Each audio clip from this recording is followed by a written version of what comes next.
సినిమాలల్లో విలన్లనే కాదు, సీరియస్ గా అసెంబ్లీలో సెంట్రల్ సర్కార్ తీరును కూడా చింతగడుతుండిపోర్రి సీఎం విజయ్.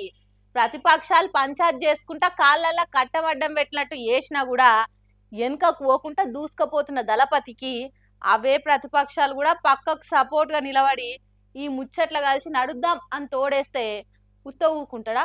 ఇగో అసెంబ్లీ సాక్షిగా తీర్మానం చేసి అట్లుంటది మనతో అనిపించింది ఇట్లా.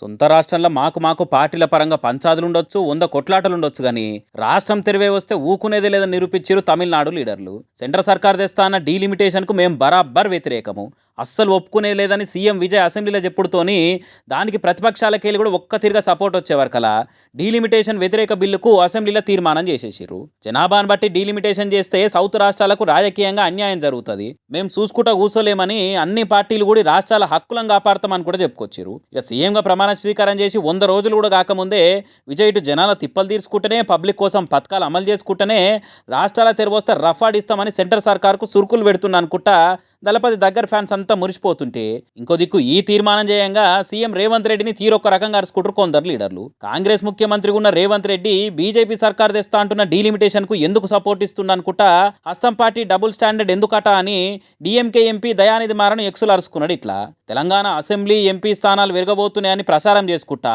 రేవంత్ రెడ్డి డీలిమిటేషన్ కు మంచిగానే మద్దతు ఇస్తున్నాడు. తమిళనాడులో ఎంపీలతో మీటింగ్ పెట్టిన కాంగ్రెస్ పార్టీ మరి కాంగ్రెస్ సర్కారే ఉన్న 4 రాష్ట్రాల్లో ఎందుకు మీటింగ్ పెట్టలేదు? తెలంగాణ డీలిమిటేషన్ కు సపోర్ట్ ఇస్తున్న రేవంత్ రెడ్డిని ఎందుకు ప్రశ్నించలేదు అనుకుంటా పాయింట్ టు పాయింట్ తో ప్రశ్నించుకుంటూ రాసుకొచ్చింది. ఇట్లా ఇప్పటికే మోడీకి మొత్తం సపోర్ట్ ఇస్తున్నాడు, కమలం పార్టీతో కలిసే ఉంటుండు అని మన తాను అన్ని పార్టీలు రేవంత్ రెడ్డిని మాటలు అంటనే ఉన్నాయి అనుకుంటే ఇప్పుడు తమిళనాడుకి వెళ్ళి కూడా తప్పుల పడుతున్నాడు పోరి సీఎం సారు. మరి డిఎంకే ఎంపీ కామెంట్లకు డి అంటే డి అనే తట్టు రేపే మన కౌంటర్లు వస్తాయా కాంగ్రెస్కి అనేది చూడాలిగా.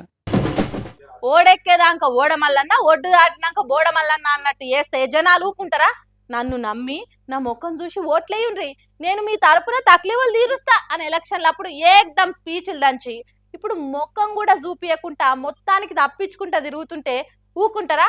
అందుకే నిరుద్యోగులంతా కూడా కోదండరాం సారుండి మీకు దండం పెడతా, నన్ను ఓనియురు జరా అనే దాకా తెచ్చిర్రు. ఇట్లా కొలువులు వస్తాయని కోటి ఆశలతో చదువుతుంటే వయోపరిమితి పెంచే ముచ్చట్ల సర్కార్ సైలెంట్గా ఉంటే ఎట్లా అని నిరుద్యోగులు నిప్పులే మండుతున్నారు. ఇక అదే ముచ్చట మీద సోమాజిగూడ ప్రెస్ క్లబ్ కాడికి కోదండరాం వస్తే అడ్డం పడి మీరు చెప్పిరనే కాంగ్రెస్ కు ఓటేసినాము, కానీ ఏమాయే మీరు కూడా సపోర్ట్ చేస్తలేరు ఎందుకు ఇప్పుడు అని నిలబెట్టి నిలదీసుకుంటా నిరుద్యోగులు నిరసన చూపించారు. ఇట్లా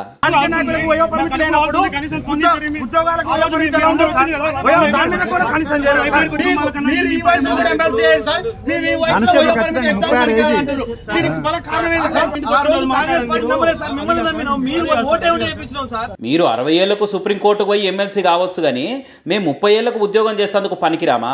అప్లికేషన్ ఫీజులు అడ్డగోలుగా పెంచితే ఊర్లకెళ్ళి బియ్యం బస్తా వేసుకొని కిరాయి రూమ్లలో కష్టపడుతుంటా ఓ పూట తినకుండా చదువుకుంటున్న మాకు ఎంత కష్టమవుతుంది? దాని మీద ఎందుకు మాట్లాడతలేరు మీరు? మీడియా కూడా మా సమస్యల్ని కవర్ చేస్తలేదు, మరి మీరేనే చెప్పురు మా గోసల్ని కవర్ చేసి సర్కార్ దాకా తీసుకుపోవాలని అని అనుకుంటే పాయింట్ టు పాయింట్ మాట్లాడే వరకలా ఏం చెప్పలేక వెనకకు మరలిపోయిండు ఎమ్మెల్సీ కోదండరాం సారు. ఇంతమంది నిరుద్యోగులు కడుపు మండి నిలబెట్టి అడిగితేనే ఏం సమాధానం చెప్పలేకపోతే మరి రాష్ట్రం అంతటా ఎంతమంది నిరుద్యోగులు నిత్య కొలువుల కోసం తనలాడుతున్నారు? నోటిఫికేషన్లు జాలక అప్లికేషన్లకే వేలకు వేలు అప్పులు చేయలేక ఉన్న ఊరిని కన్నులో నిడిచిపెట్టి పట్టణాల్లో ఎన్ని పర్సనలు పడుతుర్రో అవన్నీ ముంగటేసుకొని జవాబు చెప్పుర్రంటే గవర్నమెంట్తో అవుతుందా అని అనుకుంటే నిరుద్యోగులు నిలదీసి అడుగుతున్నారు గట్టిగానే. మరి కోదండరాం సార్కు ఇంత సెగదాకినందుకన్నా పార్టీ లీడర్లతోనే ఏమైనా మాట్లాడుతారో రేపు చూడాలిగా.